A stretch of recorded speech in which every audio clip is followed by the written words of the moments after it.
Hey guys, what's going on? Mike coming at you with a Let's Talk Resident Evil 7 Biohazard. But before we get into the video, there's something I wanted to talk about. I wanted to thank you guys so much.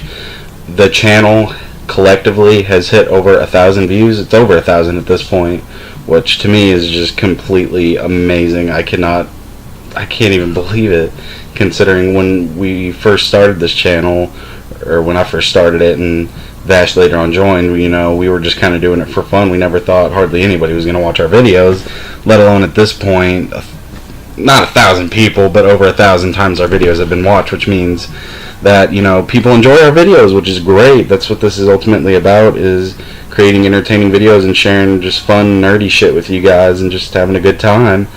And the fact that you guys decided to stick around for this long, it feels amazing, and I wanted to thank you guys so much. I didn't want to get too in-depth about it because at some point me and Vash will probably get together and do a more elaborate video on that, and we might have something special set up for you guys. I'm not sure yet how that's going to go, but be assured sometime in the near future there will be a video addressing the 1,000 views and all that. But right now, let's go ahead and get into this Let's Talk. So, Resident Evil 7 Biohazard was announced at E3, and on the heels of E3 there was a lot of rumors and speculation about the announcement of Resident Evil 7.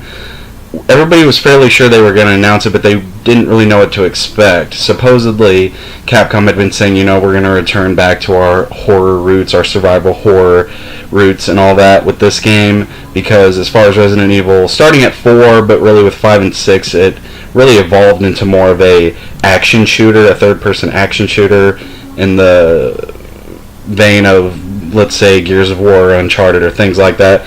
And what they were trying to do was appeal to a broader audience, which I understand, which I enjoyed. 4 is amazing, and then I enjoyed 5 to a certain degree, and then 6 I didn't find much enjoyment in at all, except for maybe Leon's campaign, which was still primarily horror-based, but did have its action elements.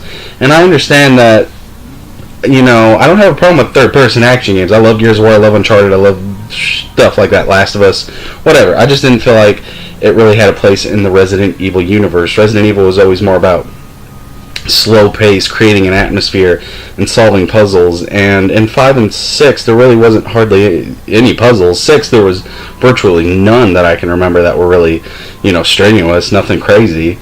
So when E3 rolled around and they have finally announced this trailer, everybody thought, what is this? This doesn't look like Resident Evil 7. It's in a first-person view, and in the E3 announcement, everybody thought it was just an expanded video for the tech demo Kitchen, which had been released at E3 last year, I think, and people who were there got to play it.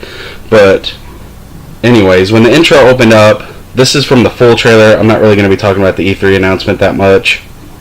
When the trailer opens up, a phone rings, and you hear somebody say, "She's back." And I'm sure, I haven't really seen much, but I'm sure a lot of people are speculating. I'd like to think it's possibly Jill, but that's just because she's one of my favorite characters. And I'm not talking about blonde hair Jill, I'm talking about old school Raccoon City Stars Jill. That's the one that I love. I hope we see her again. And supposedly, from what I've heard over them developing this game, that they're going to include almost all the characters, if not all of them, a ton of them. Now, I don't know if that's changed since I heard that, or if that was just a rumor, but I would love to see a lot of the characters return. There's no reason that they can't. I just feel like at the direction the story they need to go with is something completely different, or maybe something that they haven't really talked about yet, or even going back to something that they've went over, just not maybe wrapped up, or something that could have been left open that they could delve more into, I guess. But one thing that really threw people off was I don't know how to word it. It's first person is what I'm trying to say. It's in first person. That threw a lot of people off when they found out it was Resident Evil. They were like, but it's in first person. So to a lot of people, it being in first person is a big problem. It throws them off. It's not Resident Evil to them because it's in first person. Well, it being a third person action game didn't make it feel like Resident Evil to me.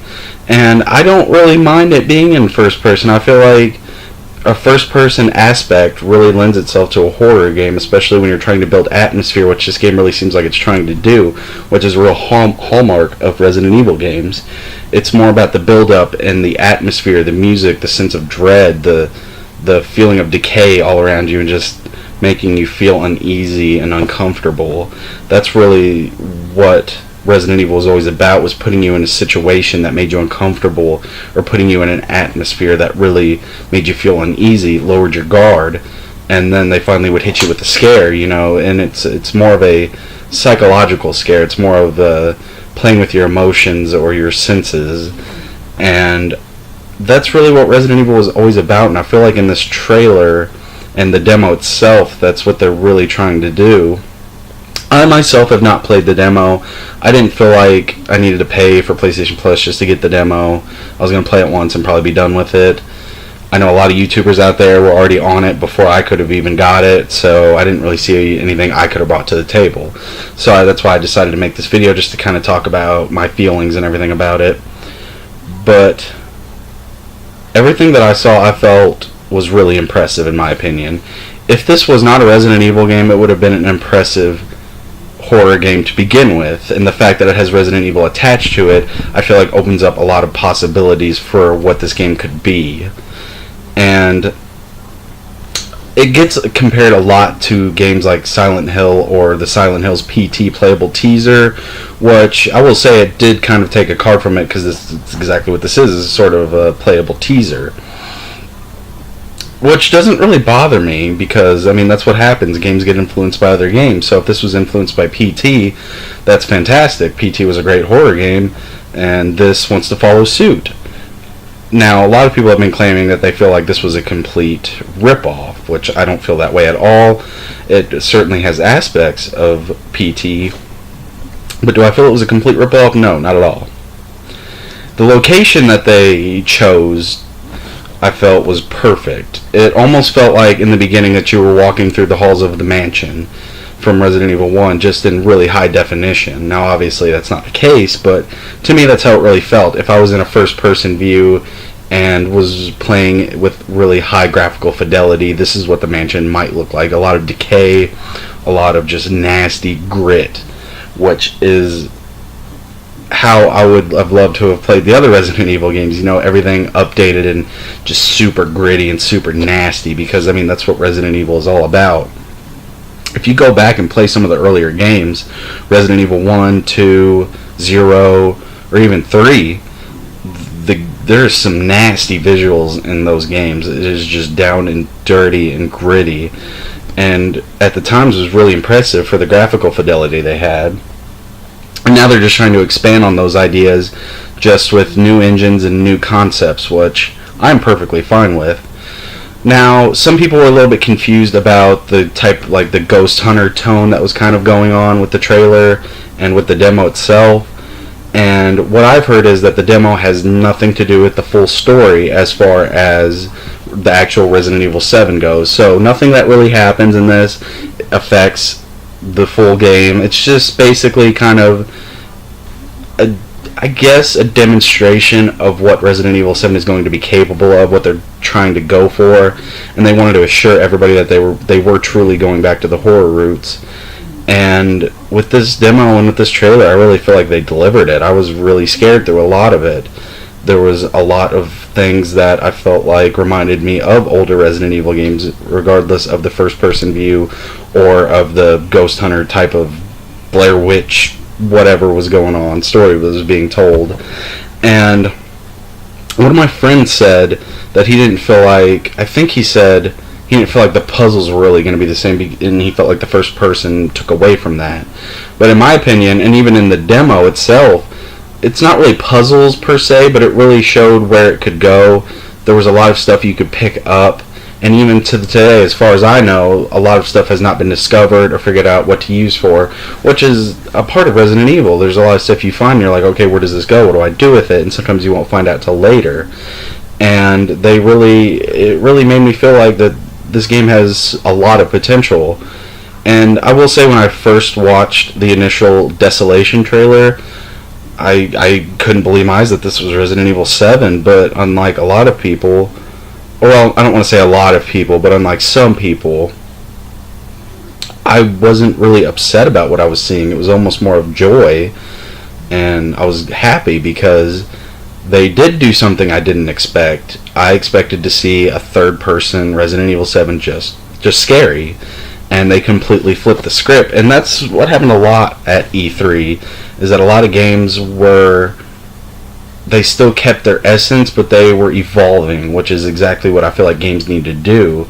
Now, I do agree that some of the core gameplay elements need to stay for it to be recognizable, but, you know, evolving or flipping the script, so to say, is not a bad thing at all. I mean, you can't just rehash the same game over and over and over again, or it will get stale. And that's what I feel like happened with Resident Evil, is that it was getting stale, it was going in the wrong direction.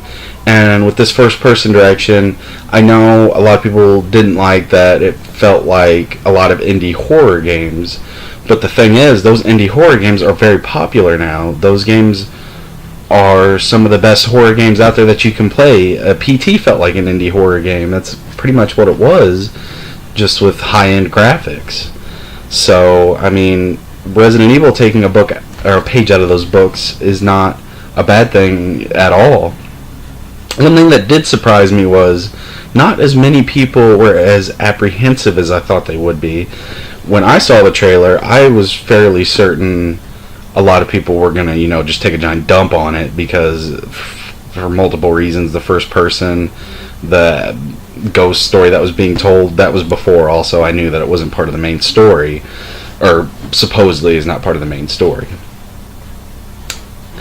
But not as many people were as apprehensive, so that made me really happy to see, because I'm really excited for this, and I think a lot of people should be. If you're a fan of horror or Resident Evil, I feel like this game is really going to deliver.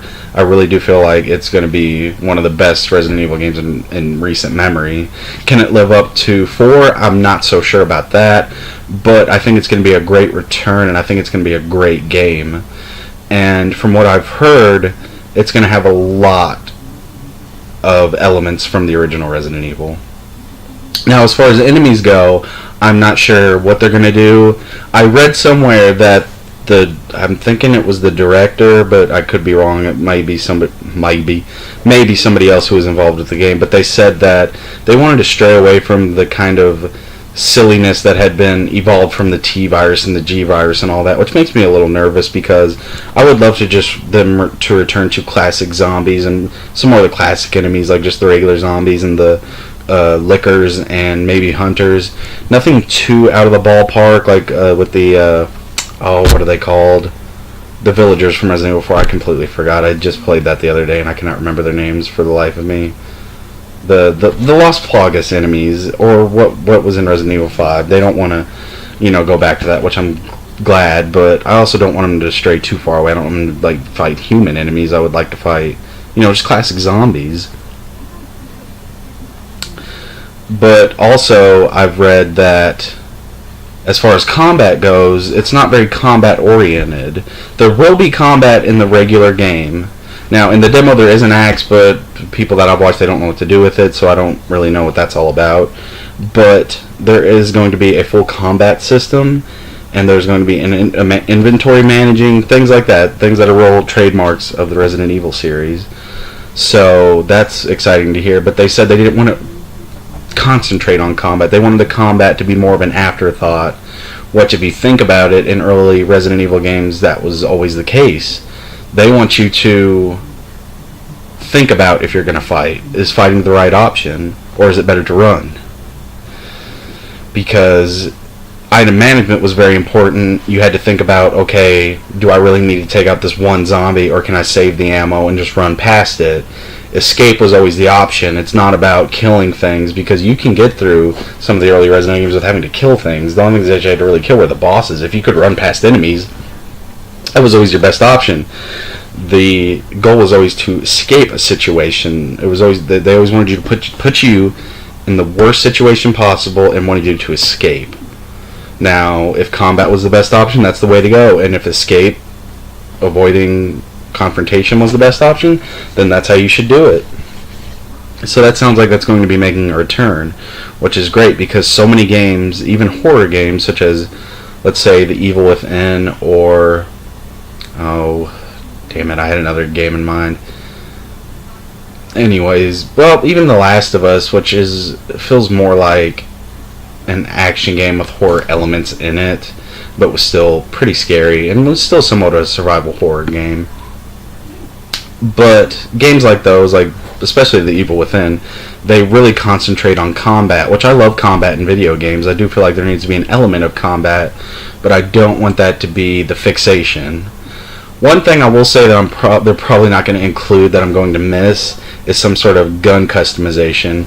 And that was, in Resident Evil 4, it was the perfect balance of action and horror, but I feel like with the 5, they should have dialed the action back just a little bit and went back to a little more horror, because there was a lot of action in Resident Evil 4, but it still felt scary. So I doubt there will be a weapon customization system. I don't really see a place for it in the direction they're going, which I'm okay with, but I also enjoy that. I enjoy that in games, being able to customize your weapons and upgrade it and, you know, beef it up, things like that. But I'm not gonna miss it, really. Like I said, I don't feel like it has a place in the direction that they're trying to go. But you never know. They might have something like that in there. I don't really know. I mean, nobody really knows much, especially since the only thing that we've seen is the trailer and the demo. And as I've said before, the demo doesn't have much to do with the full story as far as I know, as far as what I've heard. So nobody really knows what to expect at this point. Combat might be a little more prevalent than they're saying, but then again, it might not be as much even as they say. I don't know. Another thing I wanted to talk about was the visuals. The visuals of this game are just absolutely phenomenal in my opinion. I know it's a small little demo, but I really liked how they presented it. The RE engine that they've created is a very stunning engine. It's perfect for the kind of atmosphere they're trying to create. And I love how all the guts and the grit and everything of the house, the lighting, the shadows were rendered, everything looked really crisp, everything looked really sharp. The only thing that threw me off just a little bit, I enjoyed the design of the human characters and the characters, but there was something a little wonky about them. But I mean, in time they could, you know, get better at that. It's just there was something about, I don't know, well, it's just little nitpicky things. I really felt like there was something off about them, but I really can't put my finger on it. But that's just a little complaint. Another thing that worried me just a little bit was when you do find the axe and there's a swinging animation, it looks a little silly, it looks a little cheesy and kind of condemned-ish from Condemned Criminal Origins. It kind of reminded me of that a little bit, which that didn't have the greatest melee system or attack system, which I wouldn't mind seeing a little bit of that involved, because I did like the crunch of when you hit enemies. It really felt like there was some weight behind your attacks. But other than that, I didn't really have many complaints for the trailer. I really enjoyed it. Another thing I enjoyed was just, like I've said, the atmosphere, the sense of the gore, everything that was around you. As I said previously, a lot of the older Resident Evil games had a lot of grittiness and a lot of gore to it. A sense of decay to everything. Everything was rotten, which fits perfectly with the theme of a game that is typically full of rotting, walking corpses. It just makes sense for everything to be just destroyed and decayed and disgusting. So I'm really excited for this game. I'm really excited to see more about it. E3 was fantastic. I don't think I'm going to talk about any other games really right now, at least. Maybe in the future when more is released. I just really feel like I needed to jump on this Resident Evil 7 and talk about it just a little bit, throw my thoughts out there. I will be playing it definitely when it comes out January, I think 17th. So I will definitely be playing that. Now if I play it on the channel right away, I'm not so sure, because I've got a lot of games to get through. But I really am excited to see this game. I hope you guys are really excited too. I think it looks fantastic. Let me know in the comments what you think about it. I want to hear what everybody thinks about it and how they feel about it. But I just wanted to say thank you guys. I hope you enjoyed the video. If you did, like, comment, subscribe. Tell me what you think about Resident Evil 7. And I hope to see you guys in the next one. I'm out of here. And now.